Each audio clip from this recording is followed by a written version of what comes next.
Shalom Aleihim. Bapak Yahweh memberkati saudara sekalian. Malam hari ini Bapak Ibu, kita sudah memasuki masa Natal. Ya, hari ini kita ada di tanggal berapa? Tanggal 1 Desember. Sebentar lagi hari Natal. Nah, oleh karena itu, saudara-saudara, saya akan membahas kapan sih sebetulnya Yeshua itu lahir? Karena selama ini banyak orang yang bingung. Apa benar Yeshua itu lahir tanggal 25 Desember? Oleh karena itu saya ingin menjelaskan kepada saudara sekalian berkenaan juga dengan video yang sekarang sedang viral yang disampaikan oleh pendeta Gilbert Lumindong yang mengatakan bahwa hari kelahiran Yeshua itu tanggal 25 Desember. Lalu dia menunjukkan argumentasinya, dan tentu saja kalau kita hanya melihat dari satu sisi, kita akan manggut-manggut dan kita berkata, oh ya benar juga ya. Berarti kalau begitu selama ini yang Pak Lukas katakan, Yeshua lahir di perayaan Sukkot itu salah.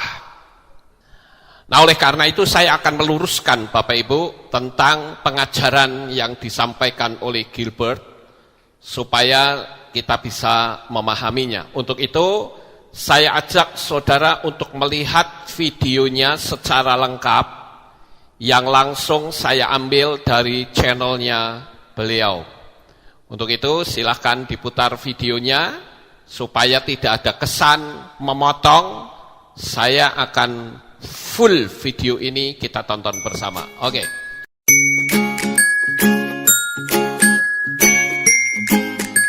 We wish you a Merry Christmas. We wish you a Merry Christmas. We wish you a Merry Christmas and a Happy New Year. Israel, dalam Tuhan, Christmas is coming. Dan Natal sudah sangat-sangat sebentar lagi kita merayakannya, ya kan? Natalan sebentar lagi.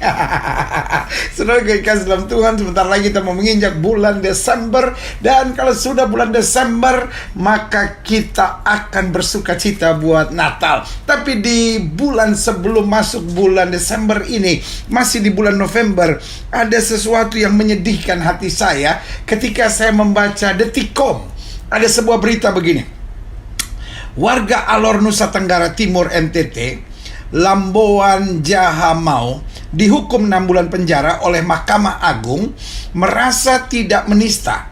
Lamboan akan mencari keadilan ke Mahkamah Konstitusi. Berikut status Lamboan yang ditulis di akun Facebooknya. Dia tulis gini: 25 Desember adalah hari lahir Yesus atau Isa Al-Masih.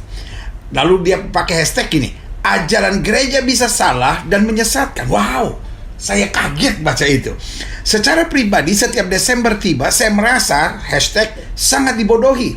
Bahkan tidak habis pikir kenapa ada jutaan orang Kristen di dunia, pakai hashtag lagi, yang masih mau dibodohi oleh ajaran gereja yang jelas-jelas hashtag lagi salah, dan saya hashtag menyesatkan.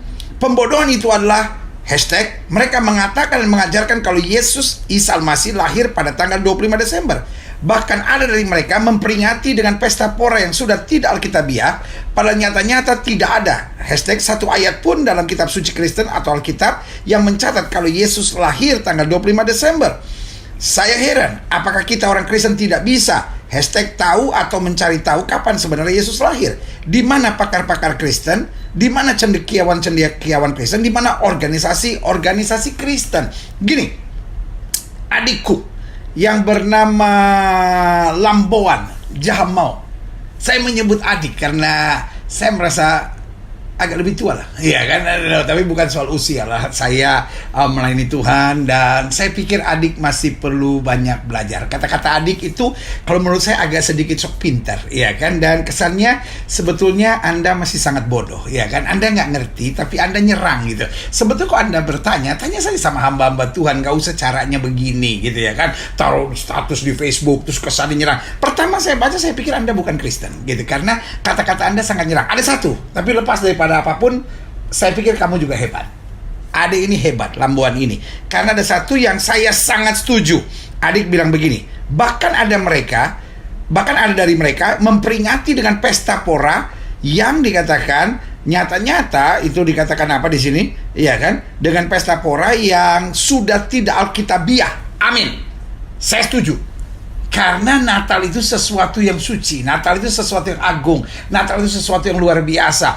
Orang yang merayakan Natal di diskotik, orang yang merayakan Natal dengan minuman, orang yang merayakan Natal dengan merokok, orang yang merayakan Natal dengan pesta pora, dengan baju-baju seksi, menghina Yesus Kristus Tuhan. Karena Natal harus dirayakan di gereja dengan pertobatan, dengan baju yang mengagungkan Kristus. Kenapa? Karena kita diajarkan Tuhan untuk hidup dalam kesucian. Alkitab berkata, tanpa kekudusan tidak ada seorang pun dapat melihat Tuhan. Dan kekudusan bukan hanya soal hati, kekudusan bukan hanya soal tekad, tetapi kekudusan segenap hati, segenap hidup, segenap jiwa kita pakai untuk memuliakan Kristus. Dan Alkitab berkata, tubuhmu adalah bait Roh Kudus. Jadi saudaraku yang kasih dalam Tuhan, cara berpakaian kita pun dalam perayaan Natal juga harus benar.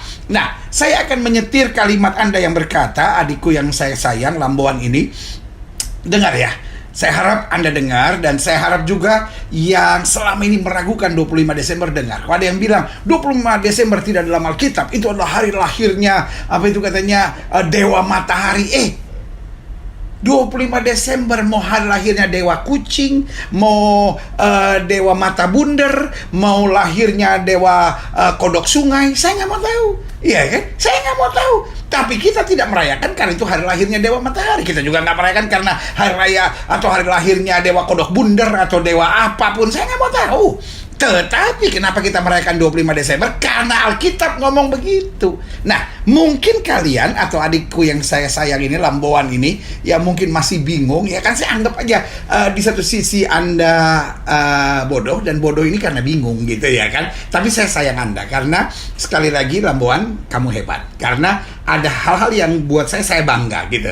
Kamu menyerang bahwa Natalan tidak boleh dirayakan dengan pesta pora, dengan minum mabuk, dengan kemewahan, tapi Natal harus justru dengan pertobatan, dengan hati yang hancur. Nah, tetapi yang saya menjadi aneh adalah ketika Anda menyerang dan berkata bahwa 25 Desember nggak dalam Alkitab. Izinkan saya menjelaskannya. Mungkin pendeta di gereja Anda tidak menjelaskan, adikku yang kukasihi. Jadi ya karena Anda hanya jemaat, ya kan, adik lambuan ini hanya jemaat, ya saya tidak bisa menyalahkannya. Karena ada hamba-hamba Tuhan juga yang bodohnya sama gitu. Ya nggak ngerti, karena nggak ngerti Alkitabnya, nggak ngerti sejarah gerejanya, nggak ngerti sejarah tanah perjanjiannya. Tapi izinkan saya menjelaskan. Lukas 1 ayat 26 dikatakan demikian. Dalam bulan yang ke-6, seringkali kita baca ayat ini, kita lewatin begitu saja ya kan. Dalam bulan yang ke-6, Allah menyuruh malaikat Gabriel pergi ke sebuah kota di Galilea bernama Nazaret. Nah, mulai dari sini dulu, bulan ke-6. Nah, mungkin buat saudara-saudara sekalian ya kan, mungkin pemirsa kamu hebat, dan juga mungkin adik lumbuan, dan mungkin kawan-kawan di dalam dunia iman Kristen yang imannya setengah-setengah, yang kurang gali Alkitab, kadang-kala baca ayat ini lewat begitu saja. Tapi dalam bulan ke-6, ini artinya besar. Contohnya dalam Yohanes kedua dikatakan pada hari ketiga. Nah, apa itu hari ketiga? Jadi gini, mulainya dari Desember, mulainya maksudnya dari hari Minggu. Hari Minggu dalam bahasa Ibrani yaitu Yom Rishon. Nah, Rishon itu bukan sekedar nama hari, tapi juga Rishon menjelaskan pertama. Jadi kata Yom Rishon berarti hari pertama. Jadi kalau hari pertama Minggu, berarti hari kedua apa? Senin. Dalam bahasa Ibrani Shni'i, ya kan? Baru yang ketiga, hari ketiga, hari Selasa, Yom Shlishi, ya kan? Dalam bahasa Ibraninya, jadi ini hari pertama disebut Yom Rishon, hari kedua disebut Yom Shni'i, dan hari ketiga Yom Shlishi atau Selasa kita. Jadi dalam Yohanes pasal 2 dikatakan hari ketiga itu hari Selasa. Nah, kenapa mereka pada zaman itu banyak orang Yahudi melakukan pernikahan atau hari-hari yang baik di hari Selasa, karena ada pepatah dalam bahasa Ibrani, Yom Shlishi Pa'imim Kitov, hari Selasa atau hari ketiga 2 kali lebih baik. Nah, kalau kita tanya, loh kenapa ini kayak nujum aja kok ada hari-hari yang lebih baik begini? Kalau sudah baca dalam Kejadian pasal 1, di dalam setiap hari selama 6 hari Alkitab bilang Tuhan melihat baik. Tapi khusus hari Selasa 2 kali disebut Tuhan melihat itu baik. Jadi saudaraku yang kasih dalam Tuhan, itu sebabnya orang Yahudi sampai hari ini masih memegang keyakinan iman sesuai dengan Alkitab, Yom Shlishi Pa'imim Kitov, hari ketiga 2 kali lebih baik dari hari-hari selanjutnya. Itu soal hari. Nah, soal bulan, kenapa bulan ke-6? Orang Yahudi merayakan Rosh Hashanah di bulan ke-9 atau tahun baru, atau Rosh Hashanah. Rosh Hashanah, Rosh itu artinya kepala, Shana artinya tahun. Kepalanya tahun itu selalu di bulan ke-9 atau bulan September. Sampai hari ini bulan September, ataupun kalau Oktober awal, tapi biasanya September. Nah, sekarang saya jelaskan. September dikatakan dalam Lukas pasal 1 ayat 26, ya kan? Saya mau sudah jelas dulu nih adikku Lamboan, ya kan? Dan juga saudara-saudara yang masih mempertanyakan kenapa kita merayakan Natal tanggal 25 Desember, ya kan? Adikku Lamboan, dalam Lukas 1 ayat 26 dikatakan, dalam bulan yang ke-6, Allah menyuruh malaikat Gabriel pergi ke sebuah kota di Galilea bernama Nazaret, ya kan? Dan langsung Tuhan bilang apa? Kamu akan mengandung dan melahirkan anak. Kan bulan ke-6 kan? Nah, kita harus hitung apakah bulan September? No.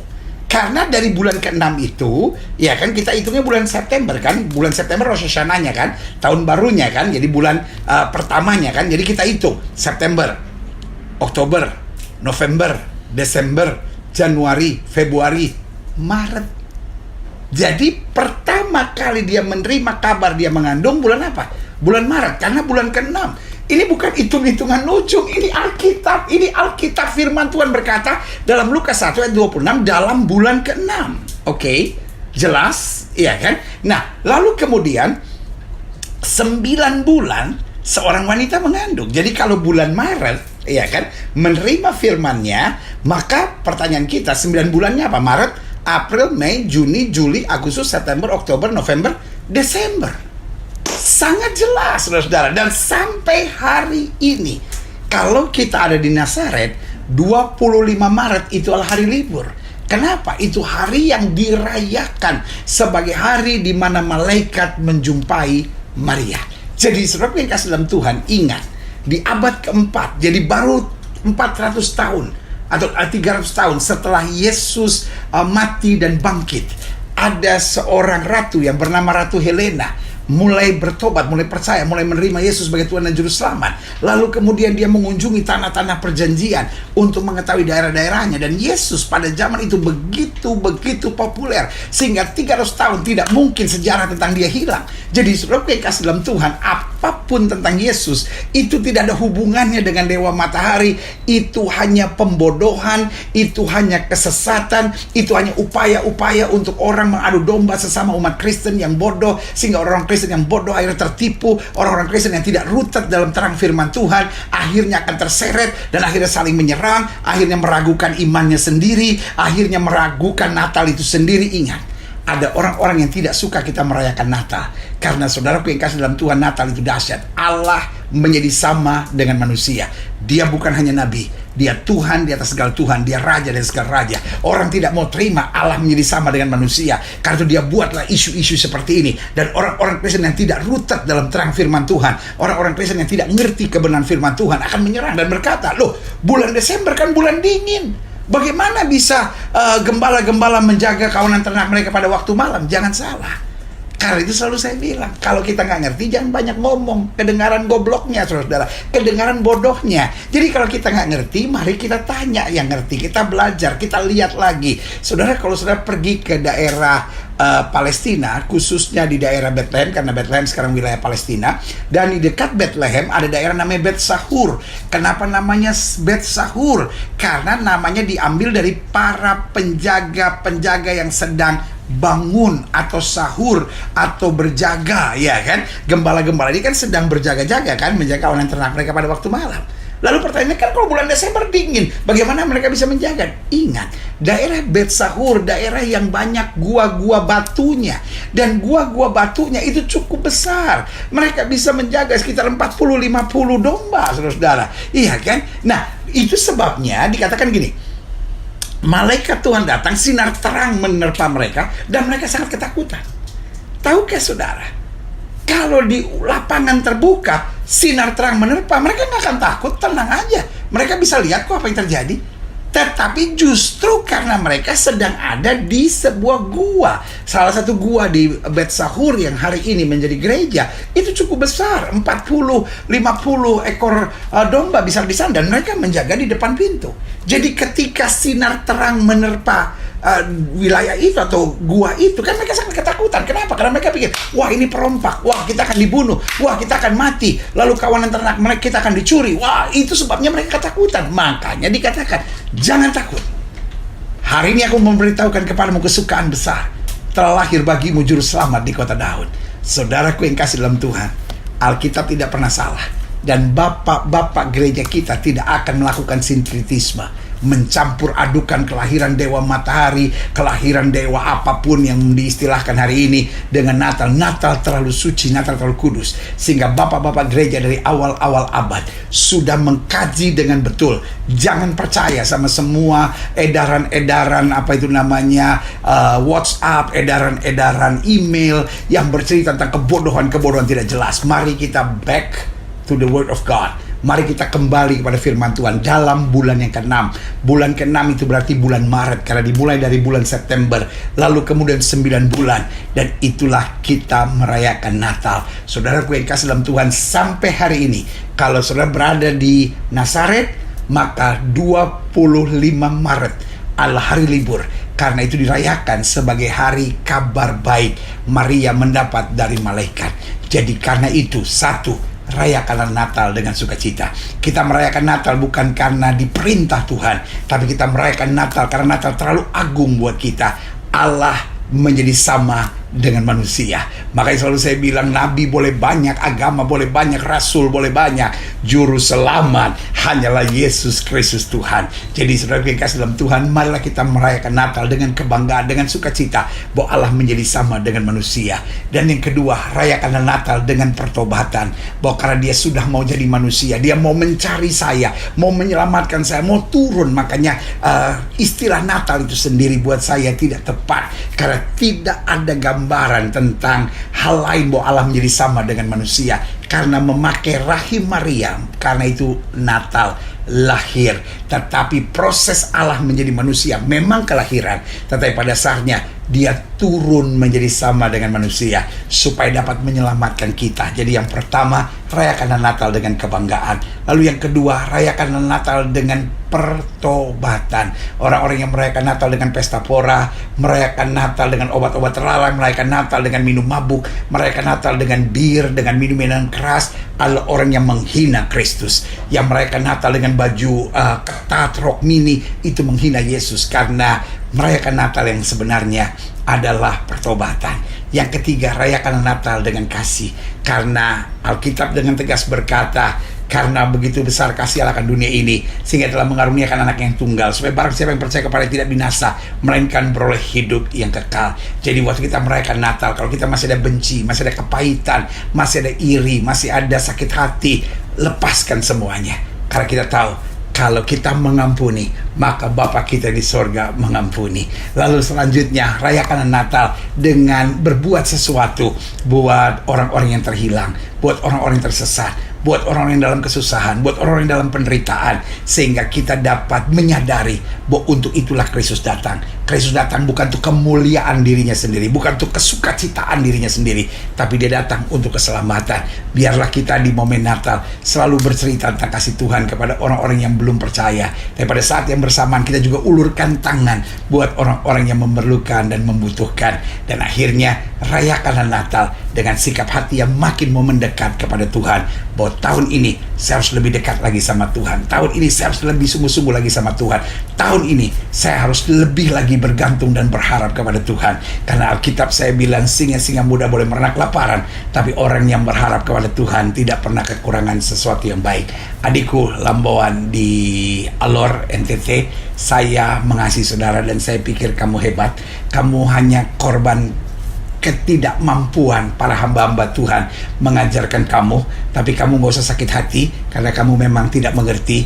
Mulai hari ini buka hati, belajar Alkitab dengan betul, dan saran saya kalau kamu belum tahu, bertanyalah.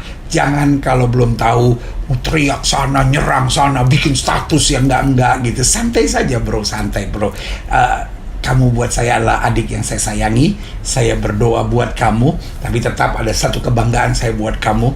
Kamu menentang perayaan Natal dengan pesta, dengan minum mabuk. Buat saya kamu keren. Karena itu biarlah saya berdoa Natal tahun ini menjadi Natal yang paling spesial. Mungkin kamu memang harus merayakan di penjara hari ini, tetapi tidak mengubahkan kasih Kristus kepada kamu. Yesus tetap mengasihi kamu. Yesus punya rencana yang indah buat hidup kamu. Kamu gak usah sakit hati, gak usah benci sama orang-orang yang melaporkan kamu, tetapi kamu percaya saja. Roma 8 ayat 28, Allah turut bekerja dalam segala perkara untuk mendatangkan kebaikan. Dan buat setiap saudara yang menyaksikan program ini, saya berdoa sehingga saudara dapat merayakan Natal dengan sukacita. Gak usah kita ribut lagi. Wah, masalahnya orang Kristen beranak. Beranak di mana? Yang beranak bukan Allah, yang beranak itu Maria. Maria yang beranak, tetapi Allah turun menjadi sama dengan manusia. Sekali lagi saya mau ingatkan, kamu hebat. Dan mari persiapkan diri untuk merayakan Natal dengan segala sukacita dan kemenangan kita. Haleluya. Ya, cukup.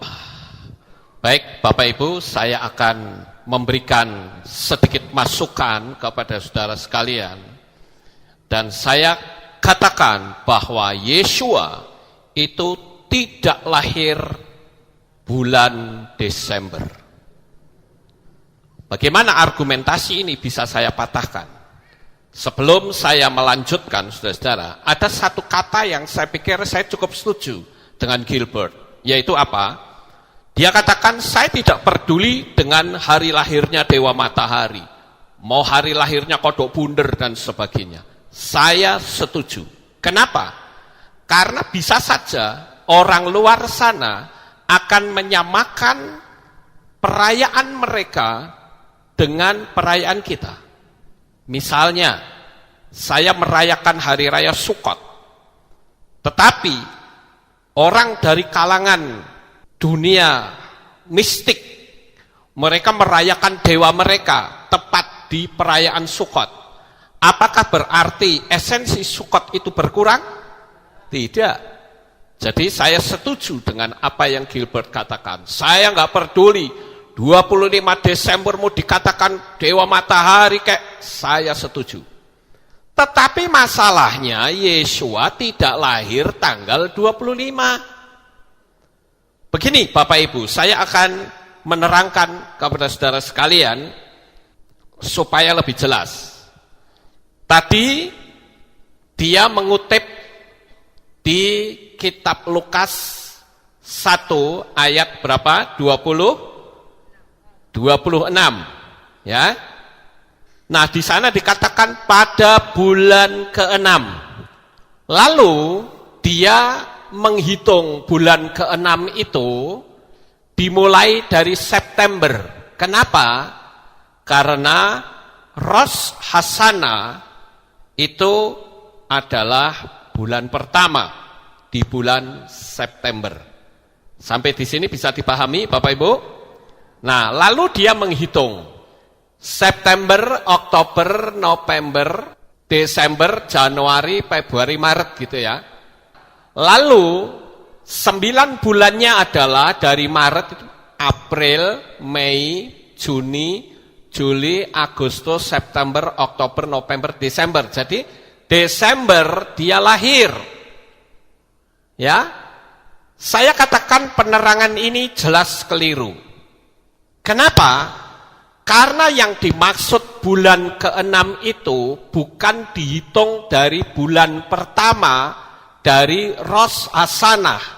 Tetapi yang dimaksud bulan ke-6 itu adalah bulan ke-6 kandungannya Eliseva. Paham Bapak Ibu? Sekali lagi, saya akan mengilustrasikan lebih mudah. Misalnya, bulan ke-6 penanggalan Gregorian apa? Januari, Februari, Maret, April, Mei, Juni. 6 kan? Itu kalau bulan ke-6 penanggalan Gregorian.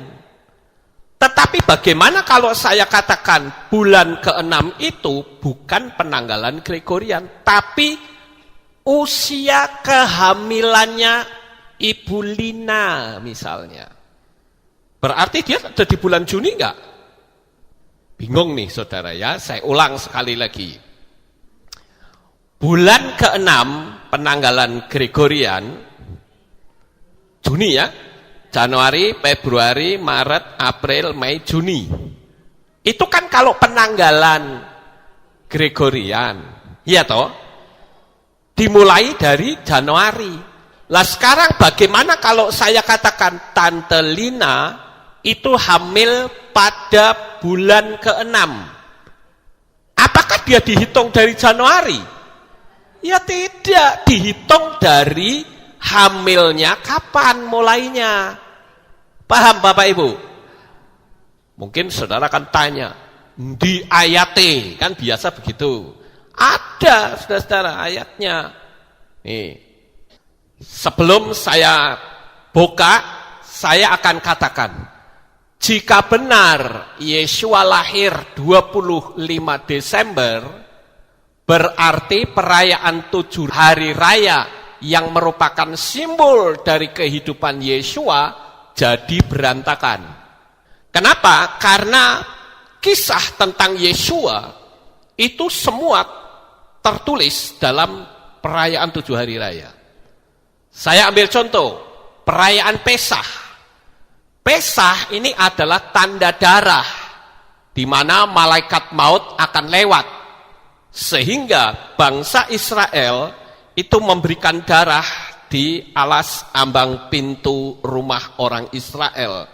Disapukannya lah pintu itu. Dan itu kalau kita ngerti bahasa Ibrani, itu membentuk huruf Het. Het itu artinya kehidupan kekal, eternal life. Paham Bapak Ibu? Jadi ketika perayaan Pesah ini bertepatan dengan Yesua mati di atas kayu salib, ada darah. Dan kalau saudara ambil titik-titik darahnya, pintu kan begini. Ya toh? Atas, samping kanan, samping kiri. Ya kan? Sekarang kalau Yesua mati, itu yang dipaku mana? 2 tangan dan kaki. Coba tarik garis. Ditarik garis lalu dikelopkan, akan membentuk bintang Daud. Masuk nggak saya ngomong ini? Oke, sekarang kita lanjut. Hari raya roti tidak beragi atau Chag Hamatzah. Ini persamaannya apa? Persamaannya adalah Yesua roti kehidupan. Yesua adalah manusia yang tidak berbuat dosa. Sama seperti roti yang tidak beragi, tidak ada ragi di dalam roti itu. Yesua juga tidak ada dosa di dalam dirinya. Jadi ada sisi paralel Bapak Ibu. Yang ketiga, hari raya Yom Hapikurim atau buah sulung. Dan ini digenapi dengan Yesua bangkit. Rabi Shaul mengatakan bahwa Yesua adalah yang sulung yang bangkit. Jadi tiap hari raya itu memiliki pemahaman gambaran tentang Yesua. Kemudian hari raya Shavuot. Hari raya Shavuot ini adalah hari raya turunnya kitab Torah. Dan itu digenapi ketika ada pencurahan Roh Kudus. Dan Yesua sebagai Torah kehidupan atau Torah Chaim. Sekarang pertanyaannya sampai di sini paham? Lanjut. Perlu saudara ketahui, ini ada sesuatu yang unik di perayaan Shavuot dan Pentakosta. Uniknya di mana? Uniknya adalah, ini ada kesamaan pada waktu turunnya Torah. Waktu Moshe turun dengan 2 loh batu, orang-orang di bawah sedang menari-nari, mengeluk-elukan lembu emas. Sehingga singkat cerita, Moshe marah dan 2 loh batu itu dilemparkannya sampai pecah. Akhirnya terjadi satu peristiwa, 3.000 orang mati pada peristiwa Shavuot. Tetapi di peristiwa di loteng Yerusalem ada 3.000 orang bertobat. Ada sisi paralelnya ya Bapak Ibu. Ada sisi paralel. Nah, yang lebih aneh lagi, bukankah Shavuot itu digenapi dengan Yesua sebagai Torah kehidupan? Tetapi kenapa orang Kristen pada umumnya menolak Torah? Dengan berkata Torah sudah tidak berlaku. Untuk masalah Torah, saudara bisa melihat kembali materi saya tentang Torah. Saudara bisa ketik Lukas Sutrisno, belakangnya Torah. Saudara akan menemukan begitu banyak materi saya ada di sana. Kemudian Bapak Ibu, kalau kita perhatikan di sini, waktu Torah ditulis, Bapak Yahweh menulis di loh batu.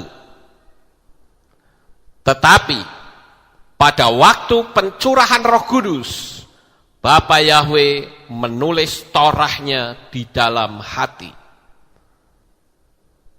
Dan untuk bisa Torah itu ada di dalam hati, hanya memakai kuasa Roh Kudus. Tanpa Roh Kudus, orang akan menolak Torah. Sampai di sini paham Bapak Ibu? Kita lanjut. Yom Teruah. Nah, ini yang dikenal dengan Hari Raya Rosh Hashanah, Bapak Ibu. Rosh Hashanah ini Hari Raya Peniupan Nafiri. Dan itu simbol dari Yesua yang akan datang ke di awan-awan untuk menjemput kita. Satu-satunya hari raya yang sampai sekarang belum digenapi itu hari raya Yom Teruah. Sampai di sini saudara paham? Ya. Jadi Yom Teruah ini hari raya Peniupan Nafiri. Kemudian hari raya Yom Kippur. Hari raya Yom Kippur itu menggambarkan bahwa Yesua sebagai Kohen Gadol atau imam besar. Dialah yang menjadi intercession, juru syafaat, penyambung antara manusia dengan Elohim, antara manusia dengan Sang Pencipta. Kemudian hari raya Sukkot. Nah, di hari raya Sukkot inilah yang dikenal dengan hari raya Pondok Daun atau hari raya Tabernakel. Disinilah Yesua dilahirkan. Jadi apabila seperti yang tadi Pendeta Gilbert Lumwindong katakan, Yesua lahir tanggal 25 Desember atau di bulan Desember, berarti ini tidak cocok. Kira-kira sampai di sini saudara paham? Oke, sekarang saya lanjut saudara-saudara. Perayaan 7 hari raya dalam kitab Wayikra atau kitab Imamat pasal 23 dimulai ayat 34 dan seterusnya itu tidak ada hubungannya dengan Brit Hadasa. Kalau Yesua lahir bulan Desember, terputus berarti. Karena meleset, saudara-saudara. Paham enggak? Padahal orang-orang merayakan Pesah yang dihubungkan dengan kematian Yesua. Pencurahan Roh Kudus dengan Shavuot untuk memperingati turunnya Torah. Walaupun banyak orang-orang yang menolak Torah. Dulu diukir di batu, sekarang diukir di hati melalui Roh Kudus. Nah, sekarang Sukot ini hari raya Tabernakel atau hari raya Pondok Daun, disitulah Yeshua lahir. Sampai di sini paham? Sekarang perhitungannya itu seperti apa? Nah, ini yang harus kita ketahui perhitungannya. Saya akan tunjukkan penerangan dari Gilbert terlebih dahulu ya. Diambil dari Lukas 1 ayat 26, dimulai dari Rosh Hashanah bulan September. Kan Rosh Hashanah itu kan kepala tahun. Rosh itu kepala, H artinya itu, Shana itu artinya tahun. Nah, sekarang bulan pertamanya berarti Oktober. Bulan kedua November, bulan ketiga Desember, bulan keempat Januari, bulan kelima Februari, bulan keenam bulan Maret. Ini perhitungan dia ya, saudara-saudara. Kemudian dari bulan Maret dihitung, karena ini kan beritanya di sini, dihitung 9 bulan. Berarti April bulan pertama, Mei bulan kedua, Juni bulan ketiga, Juli bulan keempat, Agustus bulan kelima, September bulan keenam, Oktober bulan ketujuh, November bulan ke-8, Desember bulan 9. Jadi Yesua lahir di bulan Desember itu menurut Gilbert. Ya, saudara-saudara. Sekarang bagaimana menurut kitab suci? Sekarang saya akan terangkan menurut kitab suci. Penerangan ini jelas keliru yang tadi disampaikan Gilbert. Kenapa? Karena yang dimaksud dengan bulan ke-6 itu bukan dihitung bulan pertama dari Rosh Hashanah, tetapi bulan ke-6 dari kandungan Eliseva.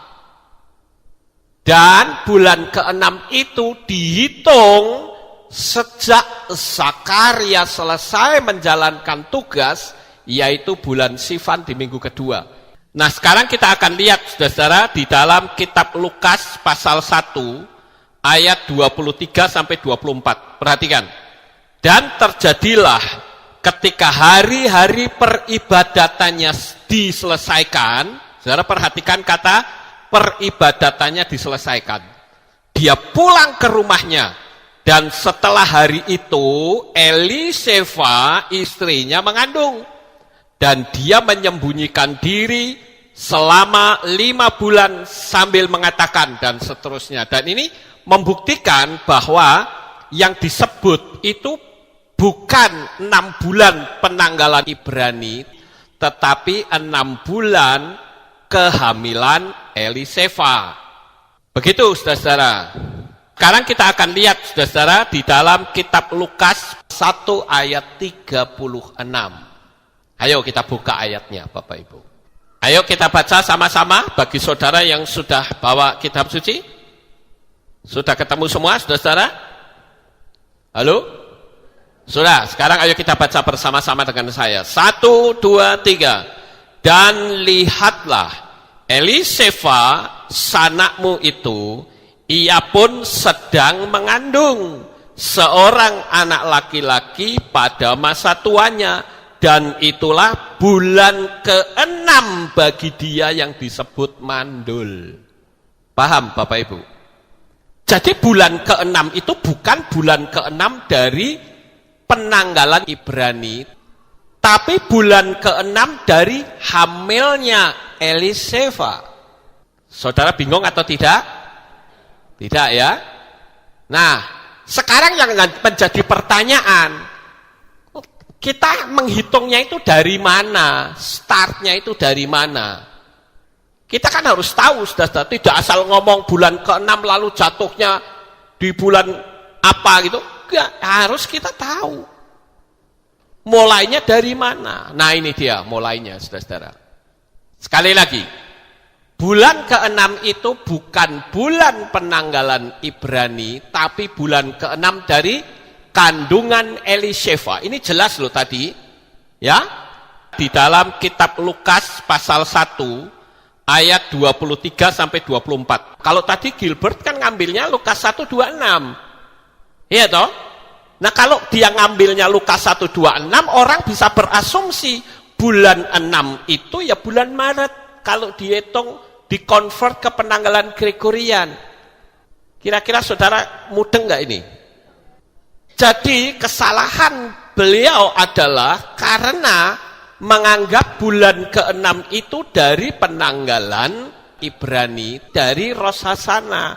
Padahal yang disebut bulan ke-6 itu bulan ke-6 kehamilannya Eliseva. Kan kita sudah lihat ayatnya tadi dalam kitab Lukas pasal 1 ayat 23 sampai 24. Ya kan? Eliseva yang disebut sebagai orang yang mandul sekarang sudah hamil 6 bulan. Paham Bapak Ibu? Saudara tangkap aja dulu ini, saya akan terangkan startnya dari mana. Ini yang penting saudara, startnya dari mana. Oke, sekarang kita lihat. Startnya adalah dari selesainya Zakaria. Zakaria itu adalah suami dari Eliseva. Selesai menjalankan tugas, baru Eliseva mengandung. Nah, itu bulan pertama, Bapak Ibu. Kita akan lihat ya, ini ada peraturannya. Nanti saudara lihat saja deh di rumah supaya cepat kita ya. Lihat di sini. Di dalam kitab Difre Hayamim Alef atau 1 Tawarikh pasal 24 ayat 7 sampai 19, kita cari dulu rombongan Abiyah. Ya, kita cari dulu rombongan Abiyah. Rombongan Abiyah itu adalah rombongan ke-8.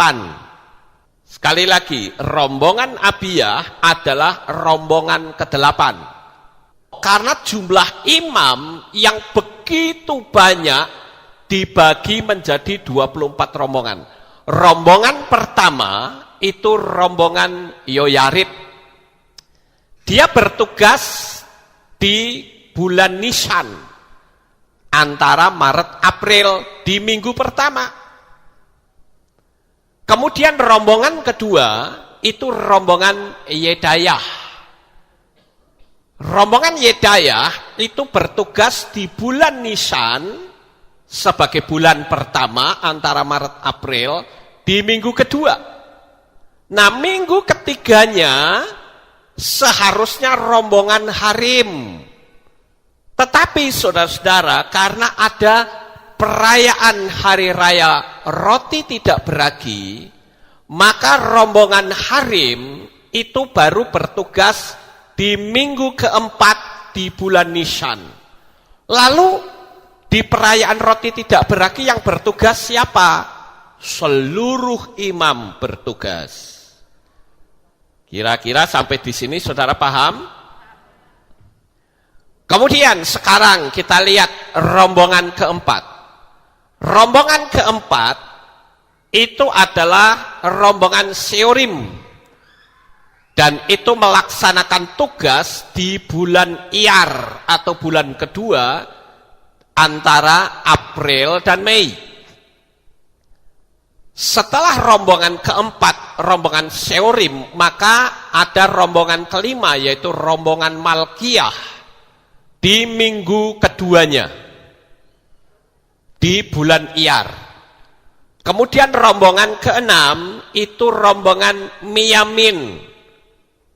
Itu ada di minggu ketiga bulan Iyar atau bulan kedua.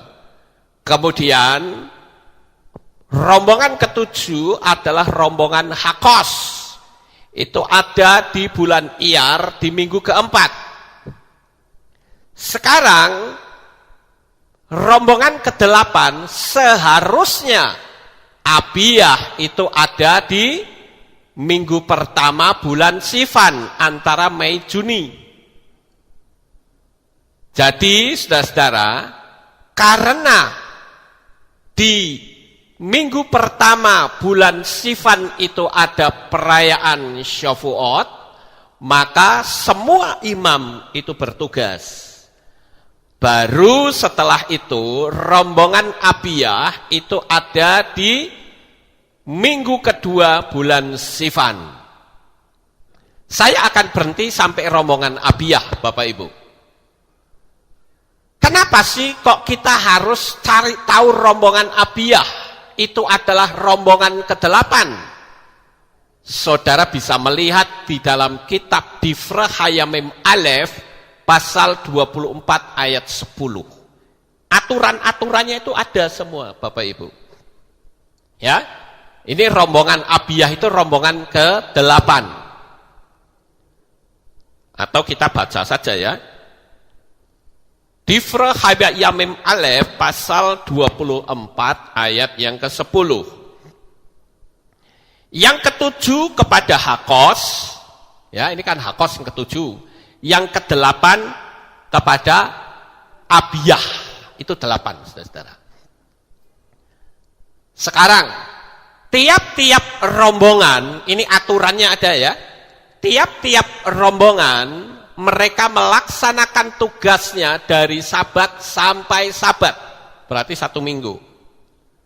Ini ada di dalam kitab Difre Hayamim Aleph, 1 Tawarikh, pasal 9 ayat 1 sampai 26 dan Difre Hayamim Bet atau 2 Tawarikh pasal 23 ayat 1 sampai 8. Nah, itu aturannya ada di situ bahwa semua rombongan ini melaksanakan tugas selama 1 minggu. Tiap-tiap rombongan melaksanakan tugasnya bersama pada perayaan 3 hari raya. Yaitu hari raya roti tidak beragi, hari raya Shavuot, dan hari raya Sukkot. Ini ada di dalam kitab Devarim, ya. Sekali lagi, tiap rombongan melaksanakan tugasnya bersama-sama pada 3 perayaan besar, yaitu roti tidak beragi, Shavuot, dan Sukkot. Itu ada di kitab Devarim atau kitab Ulangan pasal 16 ayat 16. Sekarang pertanyaannya, saudara masih bisa ikuti saya atau tidak? Bisa, lanjut ya. Nah, penanggalan Yehudi itu ada 12 bulan Bapak Ibu. Masing-masing terdiri dari 4 minggu. Dan kenapa kita membicarakan rombongan Abiyah? Ini yang penting, saudara. Kenapa kita membicarakan rombongan Abiyah? Karena dengan kita membicarakan rombongan Abiyah, kita akan tahu kapan Yohanan dikandung. Seperti ada di dalam Lukas 1 ayat 5. Karena Zakaria itu adalah suaminya Eliseva dari kelompok Abiyah. Paham, saudara? Saya mau tanya, ini betul-betul paham atau hanya sekedar paham atau tidak? Paham ya? Oke, lanjut. Nah, coba sekarang lihat di sini. Di dalam Lukas 1 ayat 23 sampai 24, jadi kita tahu bahwa Yohanan itu dikandung pada minggu ketiga bulan Siwan. Ya, minggu ketiga bulan Siwan. Karena dia selesai melaksanakan tugas. Maka jika kandungan normal dalam 40 minggu, maka Yohanan lahir di tahun berikutnya, tepat pada masa Pesah, tanggal 15 bulan Nisan. Saudara perhatikan, ini dikandung, mulai mengandung di sini ya. Bulan pertama itu bulan Tamus, bulan Av, bulan Elul, bulan Tisri, bulan Chesvan, bulan Kislu, bulan Tevet, bulan Sefat, bulan Adar, sampai di sini, di bulan Adar. Kemudian Yohanan berarti lahirnya di bulan Nisan, tepat di 15 Nisan. Saya akan ulang sekali lagi supaya lebih jelas. Tadi Ketika kita sudah menemukan kelompoknya Abiyah, kelompok Abiyah itu adalah kelompoknya Sakaria. Paham ya Bapak Ibu? Kelompoknya Sakaria selesai bertugas itu di sini. Kemudian Eliseva, suami Sakaria itu mengandung. Jadi kandungan pertama ada di bulan Tamus. Kandungan kedua di bulan Av, ketiga di bulan Elul, keempat di bulan Tisri, kelima di bulan Sesvan, keenam di bulan Kislu, ketujuh di bulan Tefet, kedelapan di bulan Sefat, kesembilan di bulan Adar. Jadi lahirnya persis di tahun berikutnya, di bulan Nisan. Sampai di sini paham Bapak Ibu? Halo? Paham? Saya berharap saudara paham ya. Nah sekarang ya, Lukas 1 ayat 36. Ini yang tadi saya bacakan, yang saya mengcounter apa yang Gilbert katakan. Kalau Gilbert katakan itu bulan ke-6 itu penanggalan Ibrani dimulai dari Rosh Hashanah, dia salah paham. Karena yang disebut bulan ke-6 itu bukan bulan ke-6 penanggalan Yehudi, bukan. Tetapi bulan ke-6 kehamilan dari Eliseva.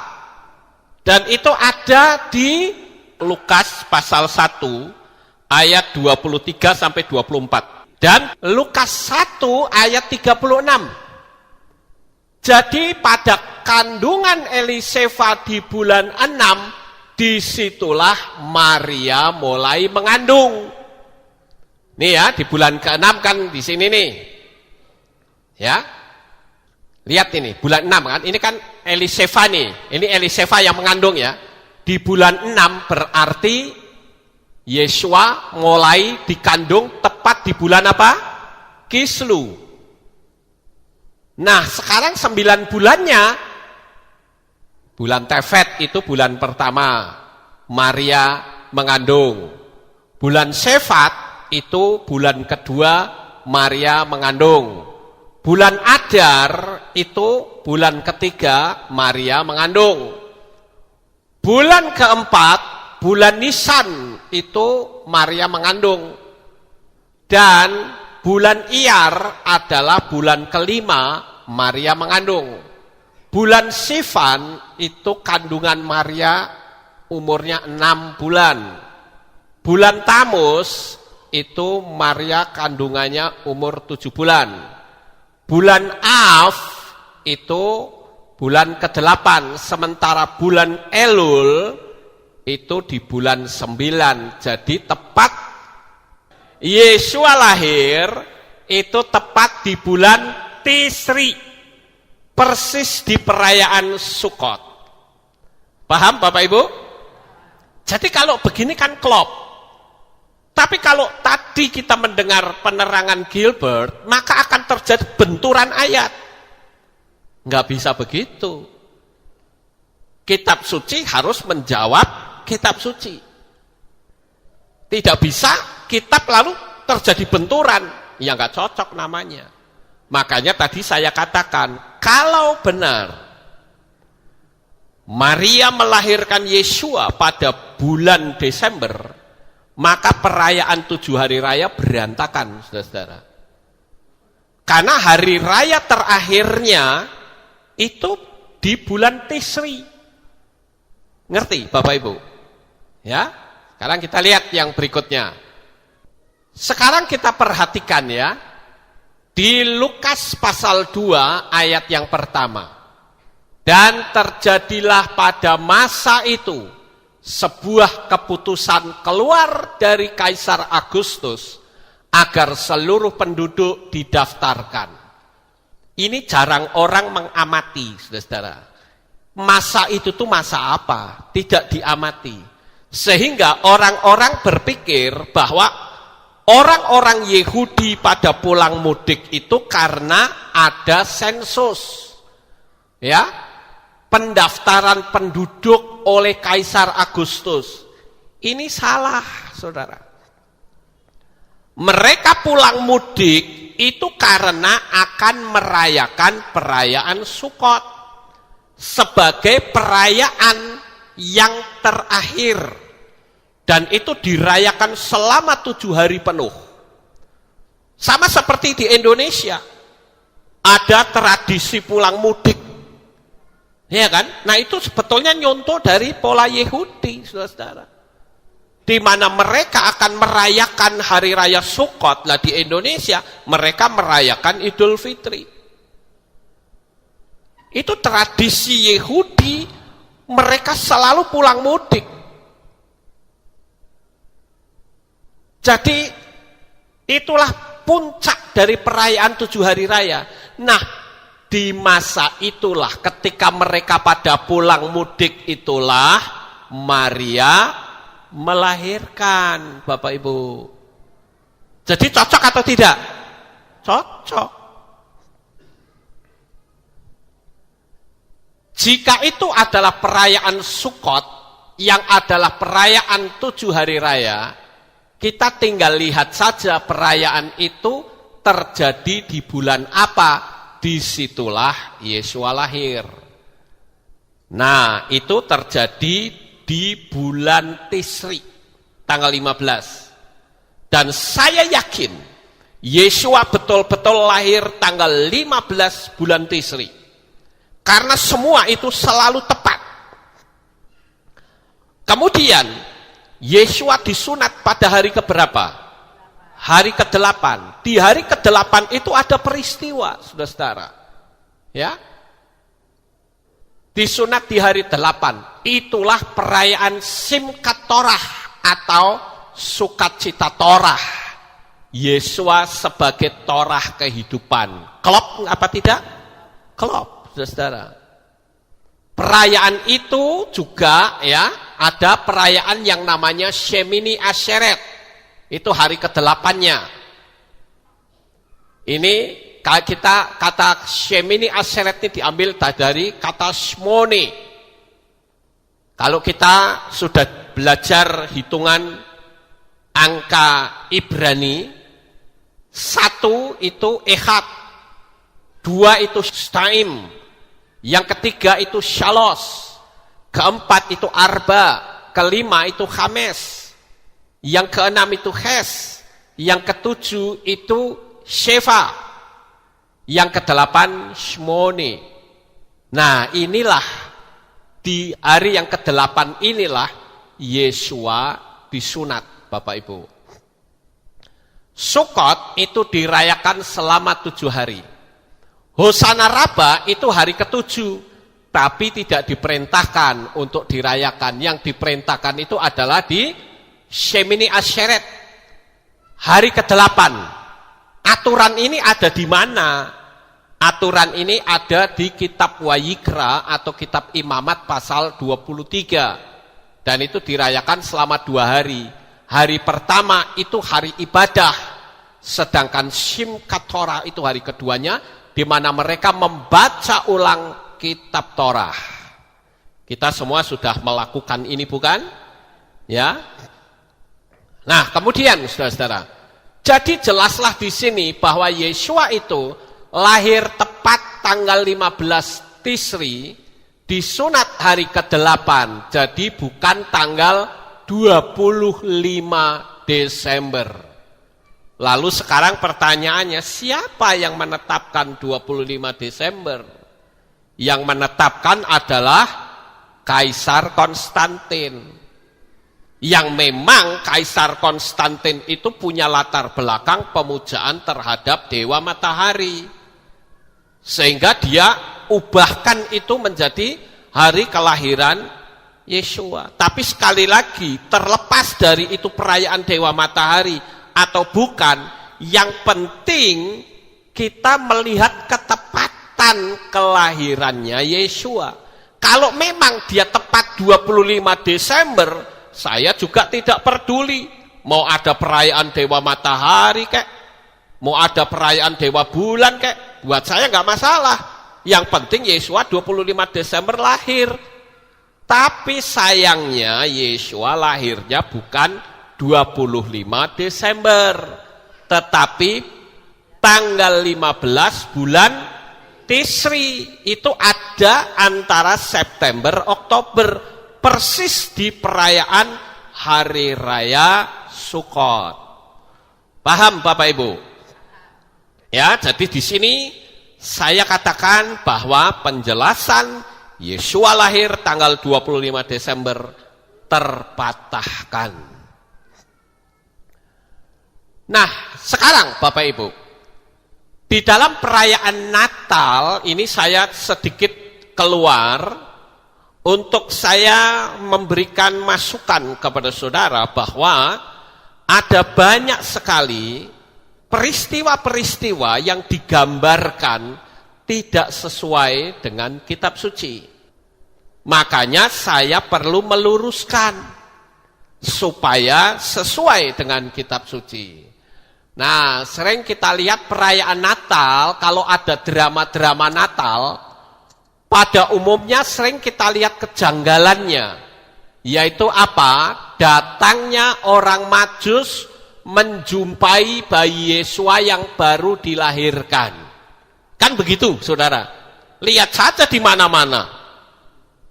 Benarkah orang Majus itu datang ketika Yesua baru dilahirkan? Jelas tidak benar. Karena ketika orang Majus itu datang, Yesua sudah berumur 2 tahun. Ya. Sekarang kita lihat. Coba kita perhatikan di dalam kitab Matius pasal 2 ayat 1 sampai 3. Dan sesudah Yesua dilahirkan di Bethlehem, Yudea pada masa pemerintahan Herodes, ini sudah dilahirkan ya. Orang-orang Majus dari timur datang ke Yerusalem. Jadi Yesuanya sudah lahir, orang Majusnya datang, saudara-saudara. Tetapi itu sudah memakan waktu 2 tahun. Nah, sekarang perhatikan ya, di kitab Matius ini. Seraya bertanya, di manakah dia, raja orang Yahudi, yang telah dilahirkan itu? Perhatikan kata-kata berikutnya. Karena kami telah melihat bintangnya di timur. Jadi dia melihat bintangnya di mana? Di timur, bukan di Yerusalem, saudara-saudara. Itu melihat pertama di timur. Dikatakan kami telah, perhatikan kata telah. Ini kan dia ngomongnya di Yerusalem. Ya toh, dia ngomong di Yerusalem, dia bilang kami telah melihat bintangnya di timur. Dan kami datang untuk menyembah kepadanya. Dan setelah mendengarnya, Raja Herodes dibuat gelisah. Juga seisi Yerusalem bersamanya. Usrek di sana, saudara-saudara. Gubruk. Karena apa? Ada raja yang baru lahir, baru datang ke dunia ini. Saudara tahu siapa orang Majus ini? Nanti kita akan lihat di bagian belakang. Siapa mereka sebenarnya? Nah, kenapa orang-orang Majus itu ke Yerusalem menemui Raja Herodes dan bertanya kepada Herodes, sehingga seluruh kerajaan itu gelisah dan heboh. Karena orang-orang Majus ini bukanlah seorang petualang. Sekali lagi, orang-orang Majus ini bukanlah para petualang. Atau zaman sekarang itu backpacker. Bukan, saudara-saudara. Tetapi mereka ini adalah raja-raja Persia. Buktinya mana? Kalau seorang petualang, tidak mungkin mereka membawa emas. Emas itu kan identik dengan orang kaya, Bapak Ibu. Yang bisa membawa emas, itu hanyalah raja-raja. Nah, begitu Herodes mendengar tentang adanya raja yang dilahirkan, Herodes mengumpulkan imam-imam. Dia tanya, hei para imam, aku denger nih orang Majus nih lagi ada di tempat saya nih. Aku mau tanya coba. Itu raja yang katanya baru dilahirkan, itu lahirnya di mana? Para imam menjawab apa?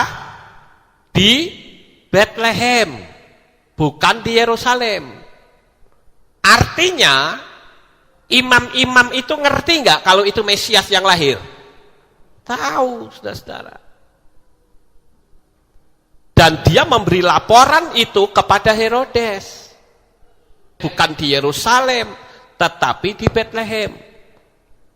Lalu orang Majus yang tadi sedang menunggu-nunggu barangkali di lobi kerajaan, dipanggillah dia. Ayo sini masuk. Dipanggillah dia. Nah, lalu setelah Herodes memanggil orang Majus itu, dia ngomong secara diam-diam, dia minta kepastian dari mereka saatnya bintang itu nampak. Jadi kalau saya dramatisir, kira-kira Herodes ngomong begini, hei, kamu melihat bintangnya di timur itu kapan? Coba dong dihitung, kapan kira-kira? Karena kamu melihat bintangnya itu di timur, bukan di sini, saudara-saudara. Dan menemukan angka 2 tahun, berdasarkan perjalanan mereka dari timur, ribuan kilometer. Bukan naik pesawat, bukan naik mobil, tetapi naik onta, saudara-saudara. Saudara pernah naik onta? Siapa yang pernah naik onta? Angkat tangan. Wah, Robi pernah naik onta ya. Itu siapa? Yosua ya? Ya betul, Yosua. Naik onta. Kamu naik onta di mana? Di kebun binatang? Oh, di kebun binatang. Kalau Robi enggak. Robi ini naik onta di Israel bareng sama saya. Saudara tahu naik onta. Onta itu kan perutnya gede, saudara-saudara. Itu kalau naik onta, saya naik onta itu ke Gunung Sinai. Naik onta itu ngangkang gini loh. Dengut gitu. Naik ke atas, saudara-saudara. Itu 1,5 jam. Begitu sudah sampai di atas, turun. Begitu turun, wah itu mekangkang nggak bisa nutup, saudara-saudara. Jalannya gini. Wah, gini ngakang, saudara-saudara. Kemeng soalnya. Perutnya kan gede tuh. Padahal itu perjalanan malam, gelap gulita. Berangkat jam 1 atau 2 waktu itu. Naik ke Gunung Sinai. Dan di situ pemandunya bilang, jangan disenter matanya. Kalau disenter kaget dia kali ya. Dan kalau kita ngerti, kalau kita ngomong hare gitu, lari itu ontanya, saudara-saudara.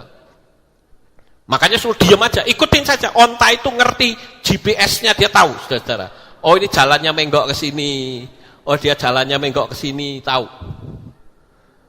Tapi begitu turun dari Gunung Sinai lihat ke bawah, ya ampun, itu jurangnya dalam sekali. Itu kalau jatuh udah ya meninggal pasti. Nah, kembali saya ceritakan masalah naik onta ini loh, saudara-saudara. Lah saya naik onta ke Gunung Sinai, capeknya luar biasa. Ini ribuan kilometer. Pasti berhenti-berhenti bukan? Itu akan memakan waktu tersendiri, Bapak Ibu. Makanya Herodes menghitung angka ketemu 2 tahun. Sehingga anak umur 2 tahun dibantai, dihabisin. Kemudian di dalam kitab Matius atau Matius 2 ayat 16, perhatikan. Kemudian Herodes setelah menyadari bahwa dirinya diperdaya oleh orang-orang Majus, ia sangat marah dan dengan mengirim para utusannya, dia membunuh semua bayi laki-laki yang ada di Bethlehem dan di seluruh wilayahnya. Dari, perhatikan, dari yang berumur 2 tahun ke bawah. Sesuai dengan waktu yang telah dia dapatkan kepastian dari orang-orang Majus itu.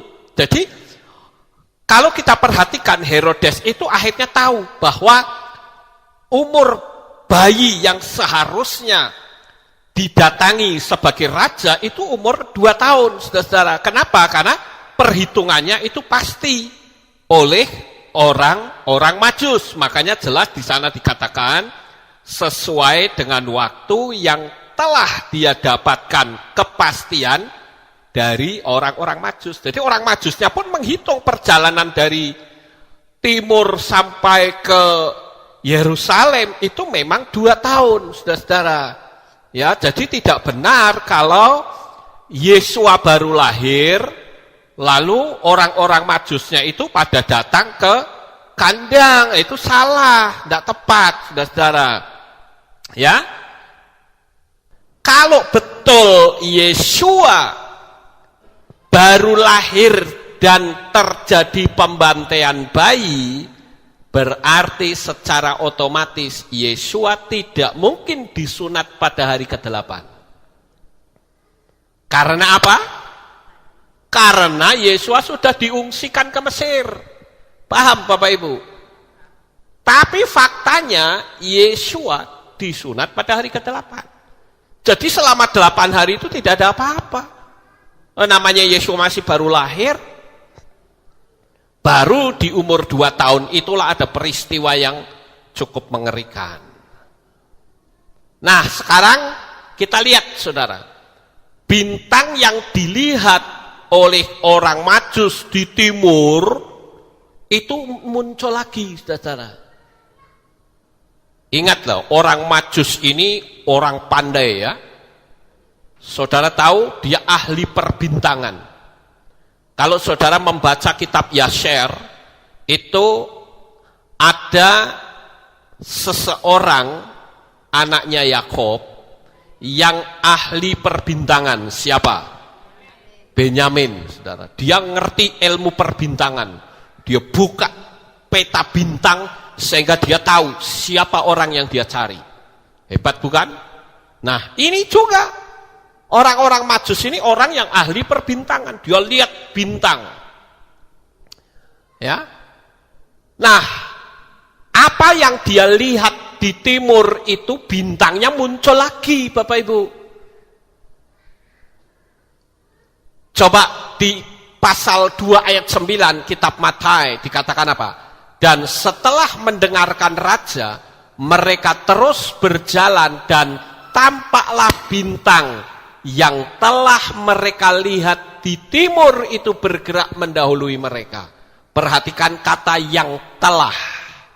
Jadi 2 tahun yang lalu, di mana mereka sudah melihat bintangnya di timur itu saatnya Yesua lahir. Begitu orang Majus itu sampai masuk Israel, dia melihat bintang lagi. Wah, ini bintangnya muncul lagi nih. Wah, dia kejar lagi, saudara-saudara, pakai peta bintang itu. Sampai akhirnya dia pergi ke Herodes. Kenapa kok ke Herodes? Karena dia masuk negara lain. Kalau petualang, tidak mungkin dia nemui raja. Tidak mungkin. Petualang yang menemunya sama petualang. Backpacker ketemunya backpacker. Tapi karena dia adalah raja, maka yang dia cari adalah raja. Karena ini berbicara tentang 2 kerajaan. Kalau petualang menemui Herodes, Herodes akan bertanya, emang lu siapa? Lu tahu nggak aku nih raja? Enak aja lu. Kan mesti begitu, raja kan sombong begitu. Tapi karena ini sesama raja, dia bisa saja ngomong sama ajudannya, kami raja-raja Persia dari timur, ingin menghadap baginda raja Herodes. Nah, baru ketemu kan gitu. Nah, sekarang kita lihat ya. Dan nampaklah bintang yang telah mereka lihat di timur itu bergerak mendahului mereka, sehingga setelah sampai dia berhenti tepat di atas tempat bayi itu berada. Tapi kan karena tinggi kan, dia kan nggak tahu ini di mana tempatnya gitu. Sekali lagi, jika benar orang Majus itu datang saat Yesua baru lahir, pasti tidak disunat pada hari ke-8 karena sudah mengungsi ke Mesir, karena keburu ada pembantaian bayi. Inilah bukti bahwa Yesua saat itu sudah berumur 2 tahun. Perhatikan di kitab Matai atau Matius pasal 2 ayat 11, dikatakan begini. Setelah tiba di rumah itu, bukan setelah tiba di kandang itu, bukan setelah tiba di gua itu, bukan. Tapi setelah tiba di rumah itu, berarti posisinya Yesua sudah berada di rumah, bukan di kandang. Paham Bapak Ibu? Lanjut. Orang Majus itu bukan 3 orang. Bukan. Kalau persembahannya ada 3 itu iya. Emas, kemenyan, dan mur.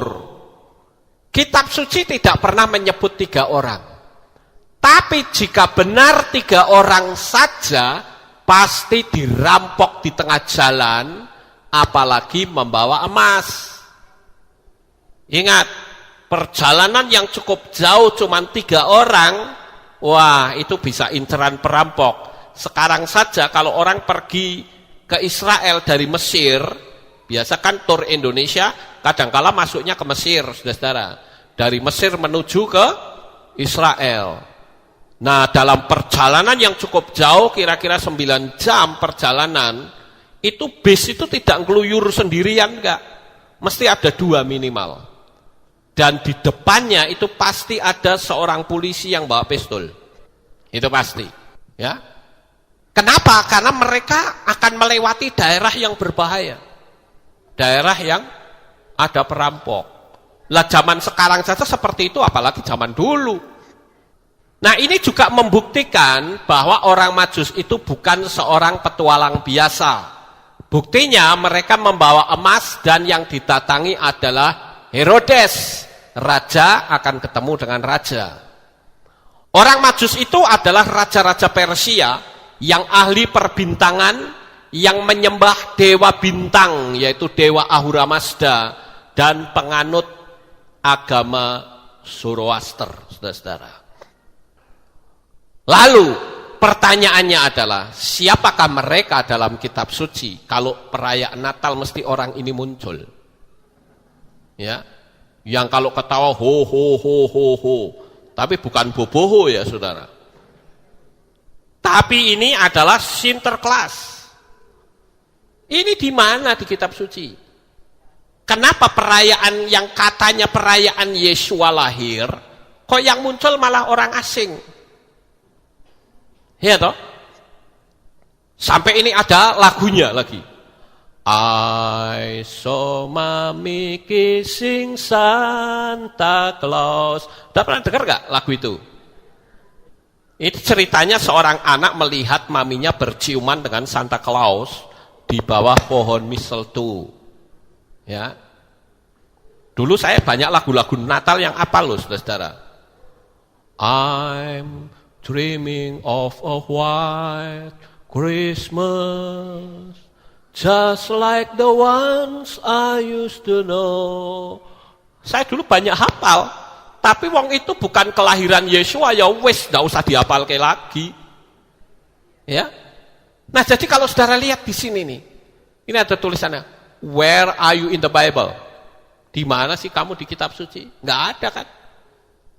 Kemudian ada lagi Sinterklas ini naik kereta terbang. Kenapa hal ini lebih populer daripada kisah Yesua itu sendiri? Aneh bukan? Jadi saya ingin kita sebagai anak-anak Bapak Yahweh itu kita paham betul kapan Yesua dilahirkan.